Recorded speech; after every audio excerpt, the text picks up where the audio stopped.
Hello and welcome to the Speaking of Tea podcast. I thought I'd light a candle just to begin this session because it brings life, it brings energy, and it contains energy and restores energy. Well, I've been feeling in the past couple of days it's become October 2nd, that it's been getting chillier in the house, even during the day and especially into the evenings. It's just a little bit chillier and I've needed to wear a blanket, and it still just feels a little bit early to actually start turning my thermostats on.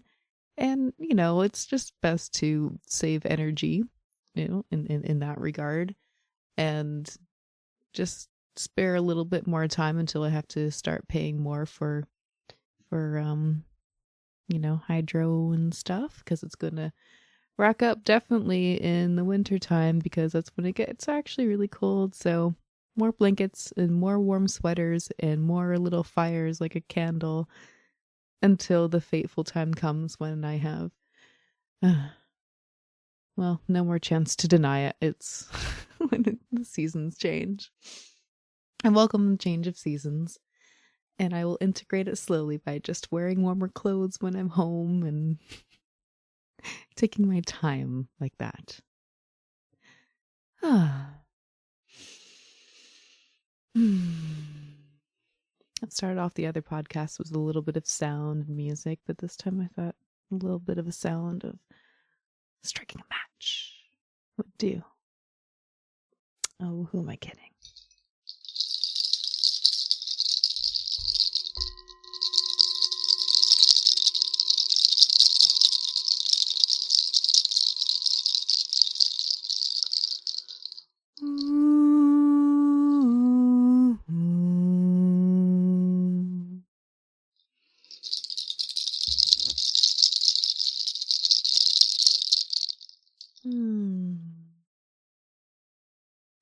It is the evening time here, and I'm having a cup of Hattiatali black tea. Just because it's never too late for tea. As I was saying, it is getting colder, and my body desires more warm beverages. So, the more often I can drink tea, the better. Yes, for many, it's time for herbal teas in the night, but you know what? I caught myself yawning. I went out for a little adventure earlier, and when you put a little bit of weight on your backpack and you're on crutches, the fatigue catches up to you a lot faster. I'm quite surprised at how quickly I get tired with this condition that I'm in. So it is time for an evening cup of tea and doing some recording, because why not? Because I don't have anything else to do. It's much better than letting myself get soaked into more TV shows. Ghost Whisperer has been very enticing lately, to say the least. I'll talk a little bit about that show. Why do I love it? I love it because the way Melinda, the main character, interacts with all these different spirits and ghosts and other people around her is just a unique show that is connecting people with the intention of love. And how often is that there? I mean, love is always the plot, right? It's always the main point for people to do anything, but it's not always expressed like so directly and so clearly. She encounters a ghost who might be angry or upset or confused and just wants to find the people who cared about them in their life, and then wants to help the ghost find out, what emotion is missing, what's their unfinished business, and what will just ultimately turn everybody to love.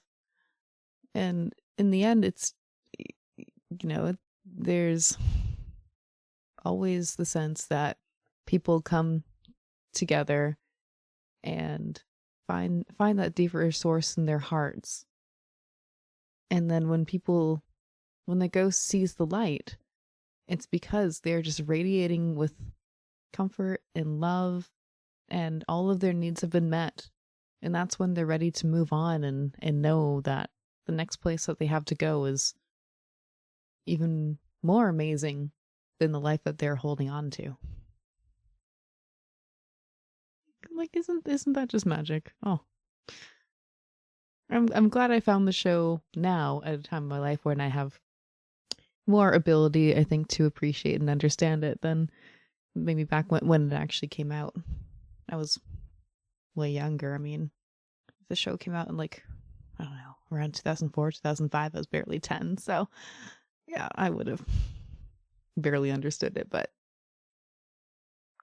anyway, yeah. Well, on that note, I was thinking about doing an oracle card reading because I often like to do that here. And earlier in the summertime, when I set out on my road trip to go across the country and share poetry with the world, one of the stops that I made was in Nelson, BC. And I found some kind of a spiritual shop and, you know, spiritual new age or all of the like. I don't remember which this was called. But I found a deck that immediately attracted my attention, and it was called Postcards from Spirit. And it is written by Colette Baron Reed. And just when I started to read it, I read the back of it, the description, I connected with it like instantly. So essentially each of the cards are written like a letter, like a postcard, and from something that feels like Spirit could have written it. And so it's designed like you, if you have a question, if you need guidance, if you wondering where you're at in some situation or part of your life, you know, yeah, it's just so beautifully written. So my intention with this card pull then is to pull a card that will resonate with both myself and anybody who's meant to listen to this. Let's stop here. All right, that's a good shuffle. All right, let me read this. Dearest you, we have a secret for you. The more you think you know, the less you actually do. So if you're willing to keep an open mind, you will avoid the narrow confines of the know-it-all and open up to the unlimited potential that can be discovered only by the curious optimist. Curiosity allows you to discover new things, see the world from a different perspective, and find answers to questions you might not even know you have. Right now, whatever is going on, it's important to know that you are not aware of all of the aspects of it that you need to see and to make an informed choice. You might be projecting a story that isn't totally true. So, moving forward, your mantra could be, I don't know, or that's interesting, as you keep your mind and heart open to new experiences and a richer existence overall. All of us over here want you to be all you can be. We're cheering for you. Can you hear us? Yes, I think that's such a universal card. Yeah, other ones definitely feel more personal, like they're talking directly to just me. But that feels like really universal. And let me tell you why. Because it is useful for everybody to step out of their egos, step back, and appreciate how much they don't actually know. You know, I could sit here and tell you everything that I know about tea and be like, oh, I know it all. I'm good. You can't teach me anything. I'm already an expert. No, of course not. In the tea world, people say, I will never know everything there is to know about tea, even those who have been involved in it to some capacity for 30, 40 years. And I mean, I will appear like an expert to somebody who, you know, doesn't know all that much. And I have been involved in the tea world for like, how many years are we in now? 6 6 7 years. um and but then pull back a little bit too. There's in is it a Zenist thing or a Taoist thing? In Buddhism anyway. There's the idea of the beginner's mind. And the more you know, the more knowledgeable you are, it is always still useful to take a step back and behave like a beginner. If somebody has something to teach you that you already know, it is more humble and more respectable to just let them speak and share that passion. And you can sit back and listen. You don't have to tell them how much you already know. You don't have to tell them like, okay, that's nice. Like, I don't know, like, or I don't need you to tell me that because I already know this. Doesn't that feel rude? Doesn't that feel like, you're just pushing that person away? What if they're sharing that because they just want to connect with you? If you keep that open mind, that beginner's mind, you can let them speak. And there might even be a bit of information in there that you haven't even come across yet, even as an expert in whatever this conversation's about. And then you can still learn, and you can still say, oh, I didn't know. Oh, well, thank you for teaching me that. And it just gets you to feel a lot more connected to people. And it even works for things that you don't care about, right? You're an artist and you do not care about football at all, right? So, of course, you're a beginner when it comes to that. But somebody comes up to you and wants to tell you all about the football game last night, who won, and which player made all these intense moves and yada yada, right? So you're the type of person who's just like checking your watch to see how soon you can get away. Or if it's somebody that you care about or want to connect with, engage that beginner's mind and just be open and say, oh, wow, thank you, that's awesome, that's something I didn't know. And as long as you're not having to run off to an appointment or have something else to do, just take it all in. You've learned something today. You've stepped outside of your comfort zone. You listened to somebody who wanted to be heard. I mean, we're kind of pulling a little bit away from that original sense of the beginner's mind. But actually going back to the card, curiosity allows you to discover new things, see the world from a different perspective, and find answers to questions you might not even know you have. So imagine somebody comes talking to you about football when you're an artist, and there's something in there for you to learn. Why? Because the universe just works that way. The universe gives you the medicine that you need, and you're going to learn something about that match, and maybe you have a connection to that conversation. Actually, what if it's a family member that you never really understood, and then they're actually telling you something that you can take to that next dinner party, because Thanksgiving is coming up soon, and and you're going to encounter family members that you have nothing in common with. So just take this and bring it forward into an area of your life that you never knew how to deal with before. So here is my blessing. Listen to somebody telling you about football, but hopefully you can also get them equally engaged in something that you care about. And don't let them tell you that what you care about isn't important because you listened to that conversation about football that you really didn't want to be there for.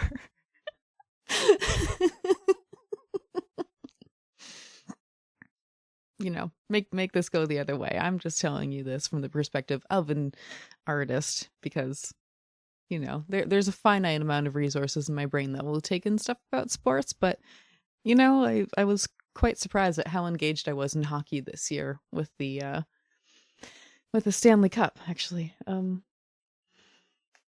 Yeah, it was actually quite enticing. For the first time in my life, I cared this summer.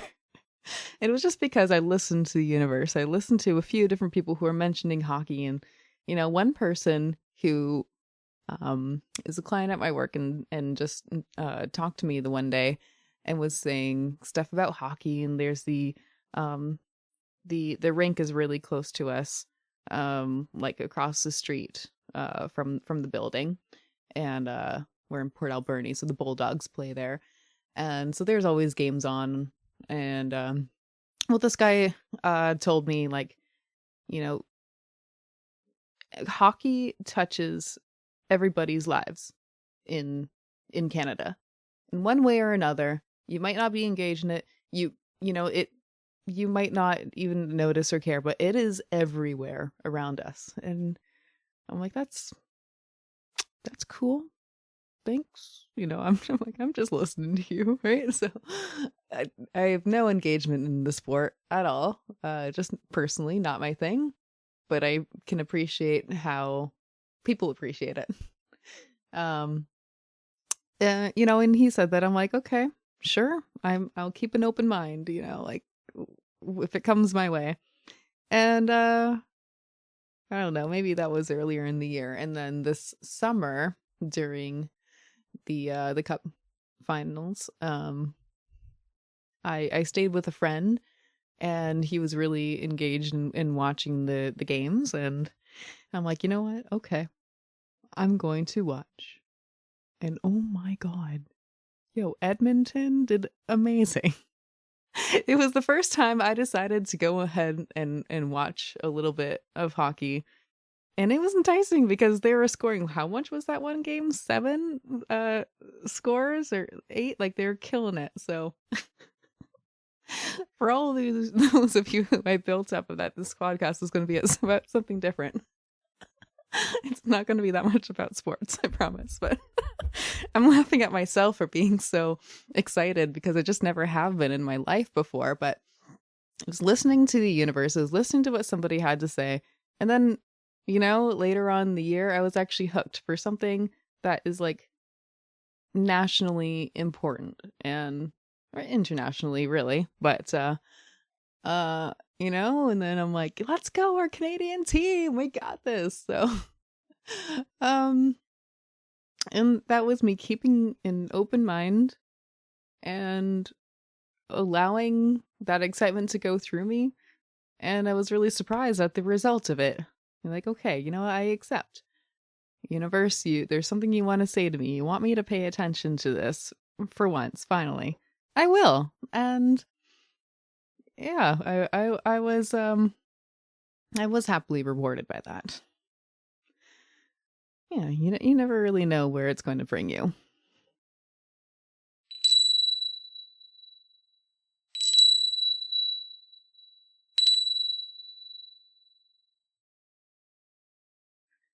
And shifting the conversation over with the sound of the bells. Having tea in the evening is quite a nice thing. While I was earlier talking about the shift of seasons going into the fall and getting colder, well, with the fire I've lit and the hot tea that I'm drinking, I'm going to go back to the earlier part of the summertime. It was April. April out here in Port Alberni, it was actually really warm. We had a whole bunch of sunshine. Going into May, it was chillier. It was just chillier. But I mean, the energy in my life was really ramping up. I was booking and preparing my first poetry show, being on stage, and this was my actual show. Making up posters with my friend Bronwyn, putting all the details together, and I booked it over at Char's Landing. And so, I guess, and here we are at the day of the show. I've been super excited just to have the show, finally, the day, and get up on stage. And then, of course, earlier in the day, I suddenly had these nerves, and I was worried, and, well, I actually felt really, really busy. That was the bigger thing. Making sure I had everything that I needed to put it all on. So bringing a bunch of snacks, getting my books ready, and making sure I had all the tea. I brought way too many tea options. I was determined that people would have the option to drink tea during my performance. So I brought all of these different ones. I just found the bag earlier today of all the different ones that I packed up in like tea bags, and had loose leaf available and a bunch of teapots and things for Gong Fu Cha. I gave everybody the option. Well, probably better to offer Gong Fu Cha when I have the chance to really demonstrate it and share it, rather than here's the supplies, now I'm getting up on stage, figure it out. Yeah, that doesn't really work for most people. Yeah, well, I've showed it to enough people and already that maybe the right people would have chosen it, but you're at a venue that's offering alcohol and they drink the alcohol. So I got myself overly prepared. But you know what? Loved it. It was fine. I did what my soul needed to do. And the show was fantastic. Fantastic. I had like five people, four people, five people behind me on the stage, sorry. And backing me up with a whole bunch of music and instruments to go with the poetry. And just being on the microphone and on the stage, it was just constant. Like I could have, I did go 2.5 hours or so. It was a good long while, a pretty long open mic. And then I was back on and just sharing stories fluidly in the poetry. It was just amazing. And within a week later, I was actually taking off for my big road trip. I planned, okay, I'm going to have this big show in town here. And then I'm going to go across the country and do a poetry tour, just perform poetry everywhere, just make my way around, find venues on the road and book shows, and then just make it happen. Just go and make it happen wherever I can figure out. It didn't work out that smoothly. It didn't. So everyone asking me about how the poetry tour went. Well, it had its own way. It had its own very Taoist way. Part of the adventure, I think, was just to give me the chance to travel with my partner and just go camping places and just be, experiencing the traveling hippie life, just showing up somewhere, and just camping, making do where we are, and everything. So, I mean, where was the first? The first place we even found an open mic was out in Oliver, BC, and that was cool. I got to, go up and perform some poetry. Even, my partner James was on the drum, boom, and somebody, I think he was playing the bass guitar, and played along, and that worked out pretty well. Yeah. And yeah, I mean, we did a whole bunch of camping, James and I. Sometimes spots where we just found in the woods and just set up. A couple of campgrounds when we had to, basically when there's nowhere else to sleep, and we couldn't do anything but go and pay for a campground. We just wanted to go along as cheap as possible and save our money, because when you're on the road, you inevitably spend way more than you want to. So however many nights that we could spend just being in a tent somewhere off to the side, we did it. We visited friends, and with friends we got to share some poetry. Couple different spots. I hope I'm not missing out on really anything, but we tried busking in a few different places. It didn't really work, and I think we just kind of gave up on that. It was very interesting, almost as a social experiment. Okay, so back in London, Ontario, it's totally a busking town. Like people are all the time setting up and busking Friday, Saturday nights, and they can make a good fair amount of money just doing that and setting up. And it's music, and you're just sharing joy with people and entertaining them and everything, right? At least that's my perspective.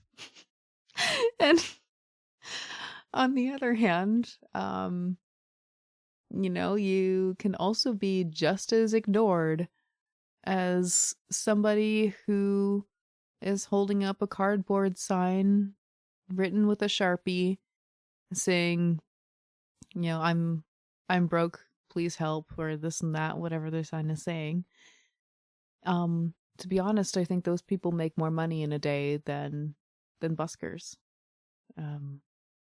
That it just really opened my eyes in a different way, because as a busker, there's two experiences with it. One was being quite ignored, and then two was being told, no, you can't beg for money here. Well, I mean, I'm not sitting here begging people for money. I'm just sharing poetry, and I have a hat out on the ground. And, poetry and music and have a hat out on the ground. But what you've told me is that it's just like, someone just begging for money and offering remotely nothing. And let's be honest, how do we feel when there's somebody begging for money like that? Guilty or disapproving or something, however you feel. Some people think, oh, they should just get a job. Oh, they should go somewhere else. Oh, they should just do this instead. Right. And it was actually just quite shocking to be told, no, you can't ask for money. You can't beg for money here, when I'm actually providing entertainment and joy for people, rather than the uncomfortable feelings that are often brought on by people who are on the streets. I mean, I'm not nearly in the same position, and I'm not an addict. I'm not, not comparably like any of the people in those situations, but I actually thought that entertaining people on the street was just a nicer way to go about asking for money in a public place.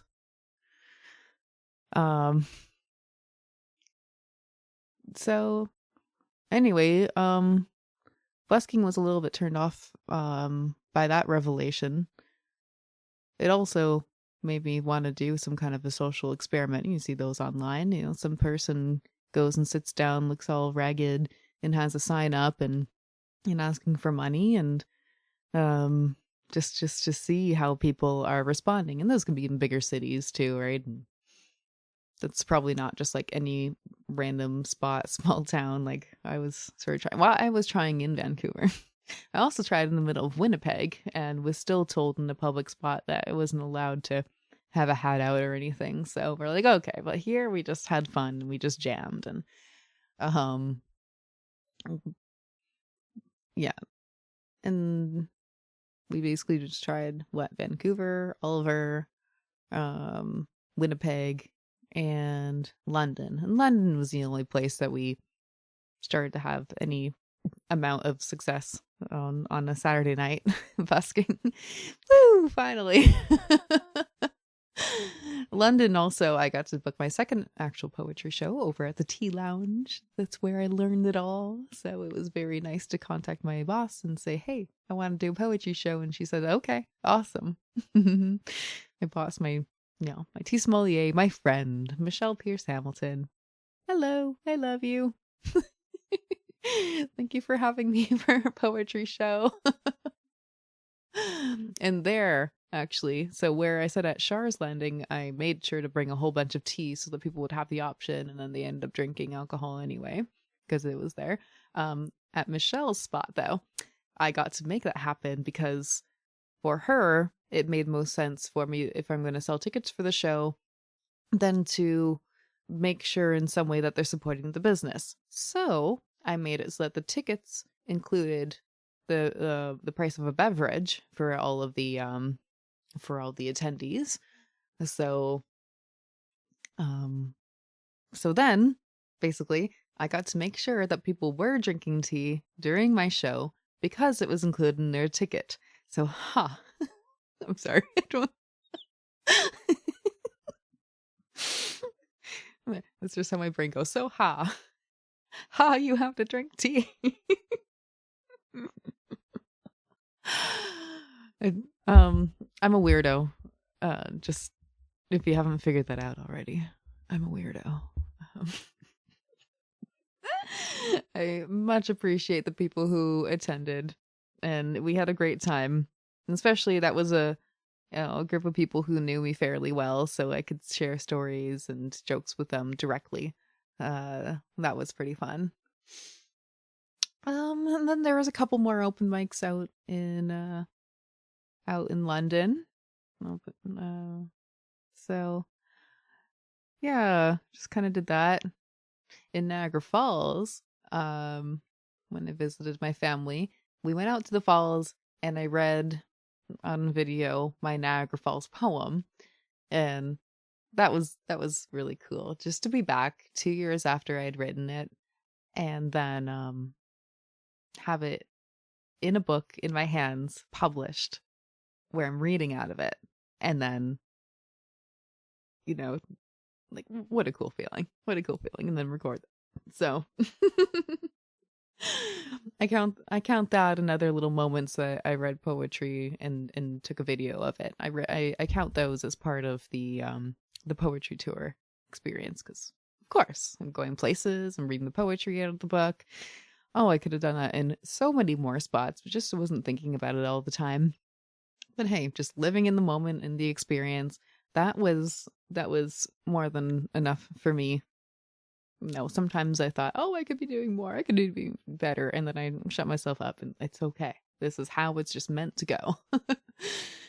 um, yeah. So, and then the poetry tour turned into, I kind of realized that it's hard to just like book shows, and I was given quite a few different tips during my route about how I can go about trying to book shows and finding venues and underground things and this and that. So I was really giving it a shot to locate these different avenues.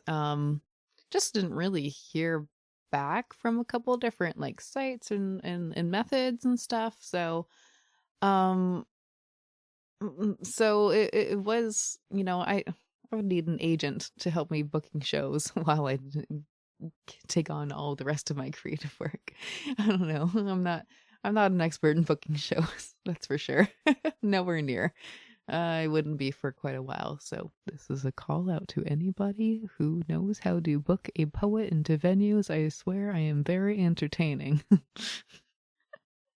Okay. So, and then we have Sunfest in London, Ontario. Oh, one of my favorite things. Every year, Sunfest is just amazing. And even though I've been living in BC, I've ended up being back in Ontario 3 years in a row to experience it. Yes, I'm talking about London, Ontario, and not London, England.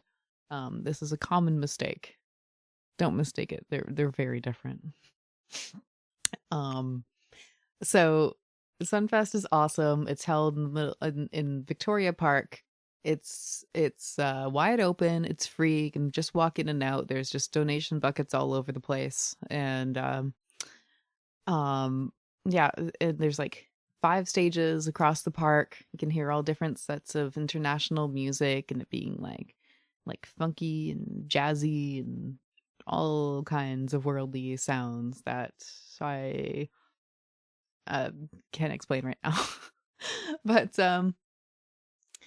so the shift in my summer came from going into this one vendor's tent where they had just about everything I enjoyed: instruments and clothes and crystals, and there's patches, and there's all kinds of cool knickknacks.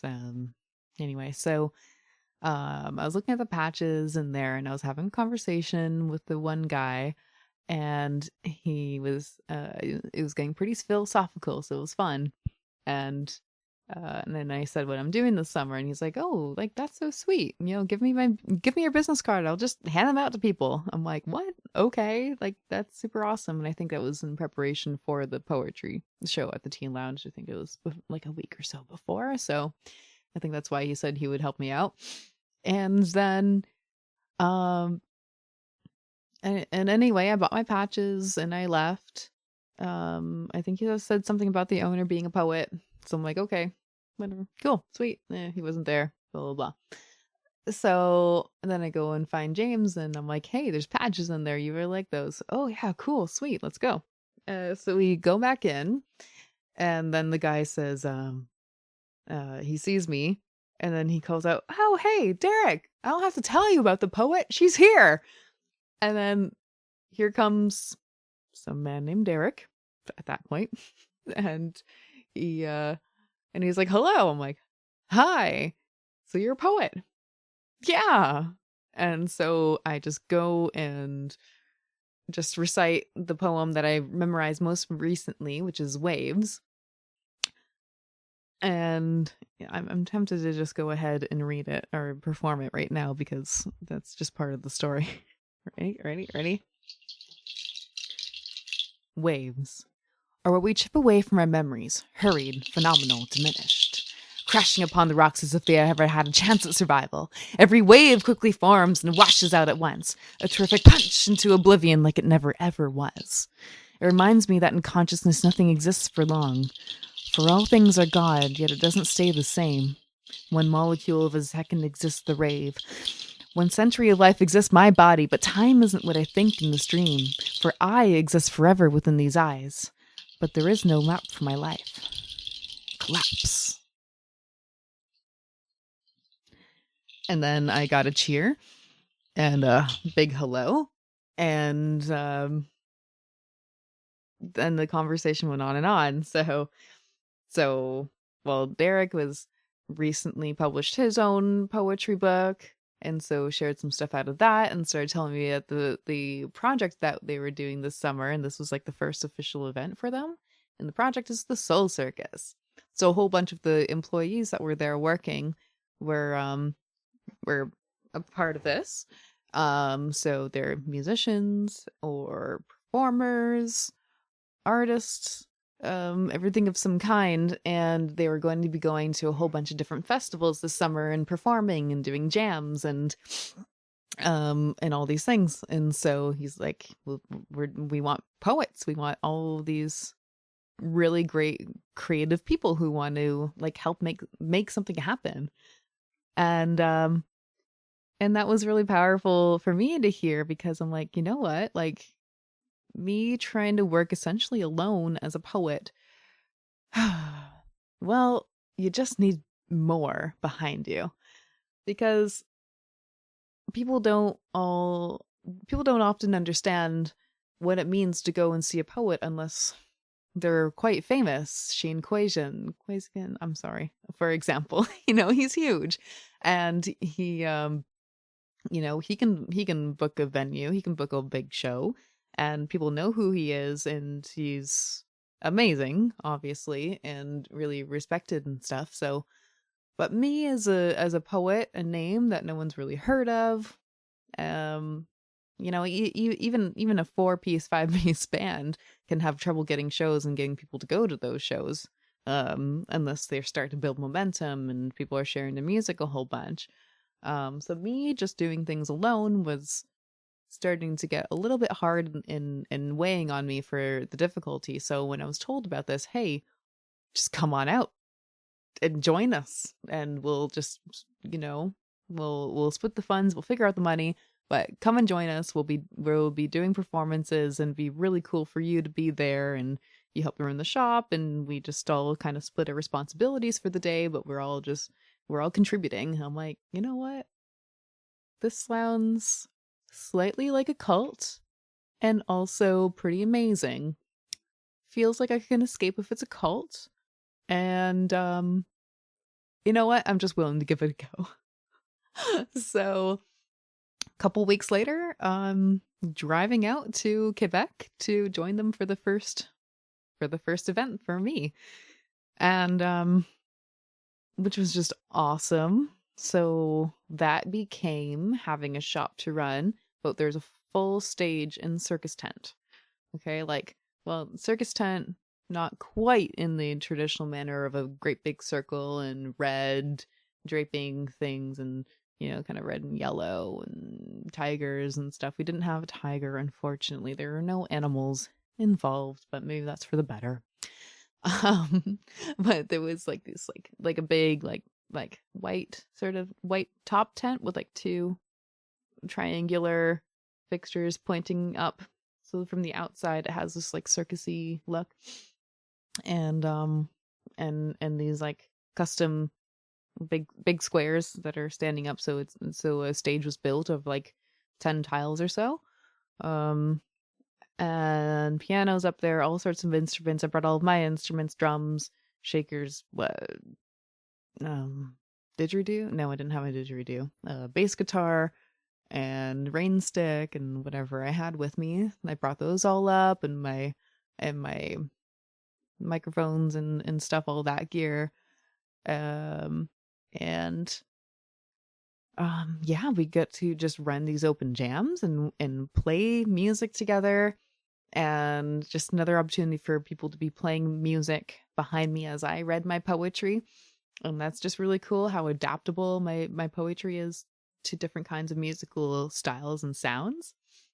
You know, I have a sense of how I'm performing each of my poems because of the way I've written them, the way I feel them, and this and that. So um I think I've just run into the certain like the perfect kind of people for me just throughout my going and performing places, because I keep finding different people who are compatible and play in a compatible way with my music or with my poetry. So like that's an awesome kind of blessing, and it was just super cool. So I got to have some stage time with my poetry and just share it with a bunch of different people. So we had the bass and groove and bass festival and Black Rabbit. Um and then, you know, just sort of tidbits here and there and throughout, and um I had then I broke the foot, and then there's Not the Fest. With that one, I was mostly just kind of sitting up in the in the shopping tent, but it was really cool to be able to still be command people's attention so much that they, you know, heard I was a poet or I said something about it, and then they gravitated towards me. I offered them a cup of tea, and they literally sat down in the middle of where they were shopping to listen to poetry and talk to me about it. So cool. So cool. Uh and then yeah, and running a few poetry workshops. So not only was I, you know, performing poetry, but I was also helping engage other people in writing poetry. Um which was also really cool. Because because in some sense a lot of people, when they hear that I'm a poet and I'm publishing my poetry books, a lot of people tell me, "Oh my God, I've written so much poetry and I would love to turn it into a book." I'm like, "Well, good, great." So I just like to be able to encourage people to do, you know, what it is that they're desiring to do, because, well, that's how I did it. I just went ahead and I did it because there's nothing stopping me and I was determined. You know, it's either that story or people tell me like, "Oh my God, I just really want to get back into poetry. You know, I really want to express myself that way." Well, good.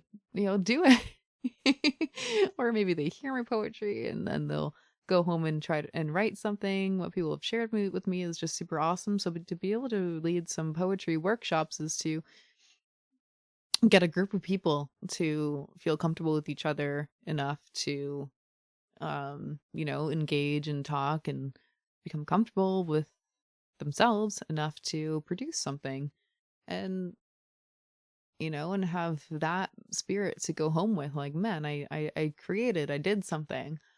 Especially when you're in festival environment and you're really just taking in a whole bunch of stuff. There's performers, there's bands, there's DJs, or whatever, right? So, um, and then you are taking in what people are offering, but to have taken in so much, you need to let it out too. And poetry is a really great way to actually just let out what it, the infusion of experiences, and to integrate deeper what it is that you have been holding in your heart.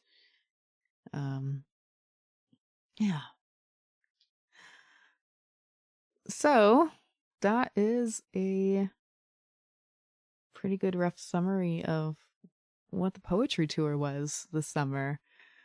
For all those who have been asking, it took a very different course than originally proposed or imagined or idealized, and I just let it run because well, the summer did give me a whole bunch of cool experiences. A road trip across Canada, camping in a whole bunch of places, visiting family and friends, playing music, performing poetry, writing poetry, seeing my favorite bands. I saw Alisana and Third Eye Blind, and they're just unforgettable memories. Wow. And I went on roller coasters at Darien Lake before Third Eye Blind. I mean, just to give another note on Alisana, how amazing it was. I went to their meet and scream, their meet and greet thing, and I got to meet the band, hand them my poetry books, and say thank you for inspiring me. You wrote a trilogy, and so did I. And that's just, there's more to that story, and I will definitely be recording something about that, and it's probably going to be on a video. And I'm just so thrilled to actually share and talk about that more because it's just, oh, so huge in my heart. Oh, wow. Yes. So that was the summer season for me. I went away from home for 3.5 months, and it was all about inspiration, the arts, and friends, and learning a lot about self love and rewriting my inner story on things that hurt me in the past and finding new perspectives on them. It was an incredible chance to just, re-experience certain things and find new truth in them and what all of it really meant in terms of self-love. Um, and that was incredible growth. That was absolutely necessary for me to have this summer.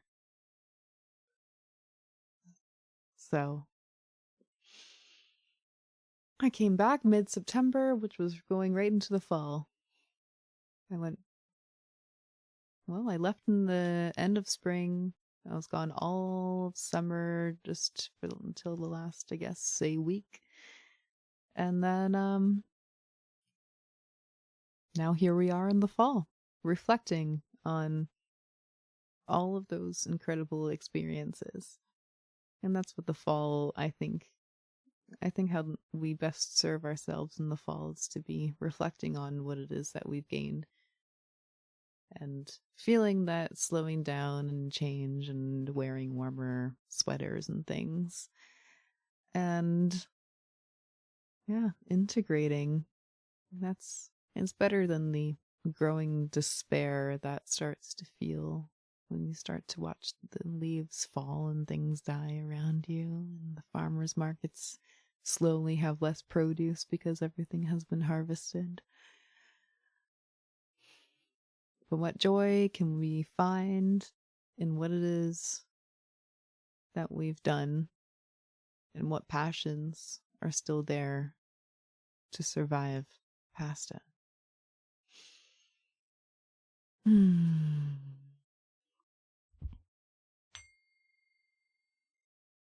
Cheers.